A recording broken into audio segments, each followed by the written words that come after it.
Hello, my name is Peter Kling, author of Letters to Earth, You Can Survive Armageddon. I want to thank you folks at the History Channel for allowing me the opportunity to talk to you for a minute about my book. Letters to Earth, You Can Survive Armageddon was designed and written to answer really three questions that we have today that plague us. Where we came from, where we are going to, and what our future is.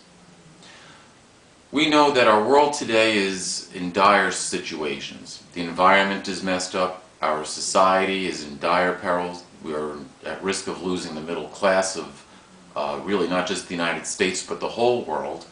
And this is all being designed and purposely done. But how? Letters to Earth, You Can Survive Armageddon goes back from the earliest point and examines our relationship with God.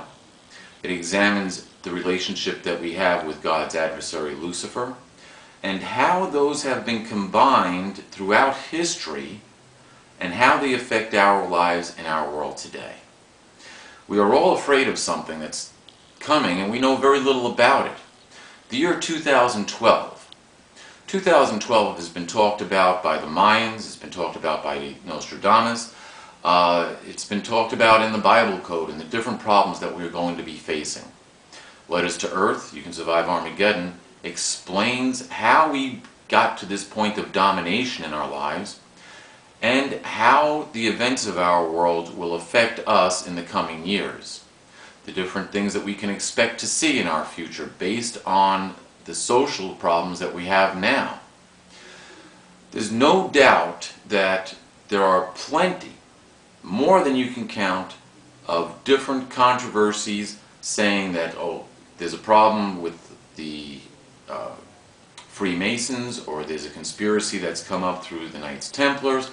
The Illuminati is talked about as having a conspiracy, the Bilderbergs. There are many groups today, and conspiracy theories just abound and abound and abound.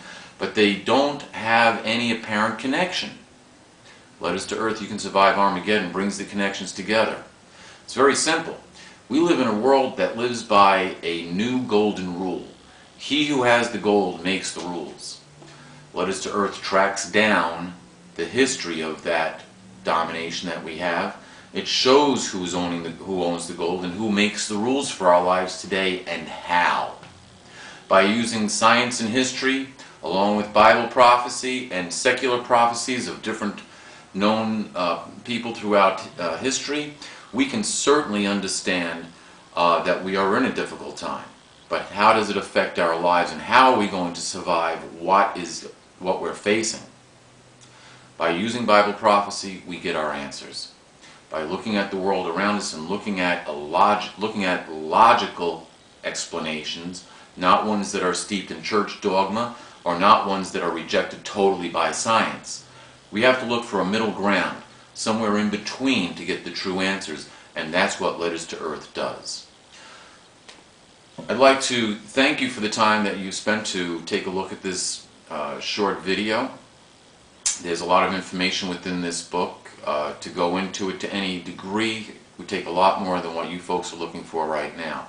I hope this has satisfied your curiosity as to what my speaking abilities are. This is pretty much all done ad lib. I don't have any cue cards or people in the background holding up what I should say next. There's no teleprompter around. So hopefully you're impressed with this and you'll like to look into Letters to Earth, You Can Survive Armageddon more deeply. It's a very involved book. It's 360 pages long, 13 chapters, and it does answer all the questions we have today. From God to Lucifer, to UFOs, to alien life forms. How do they affect us today? And how does our future turn out? Thank you very much for your time. Have a great day.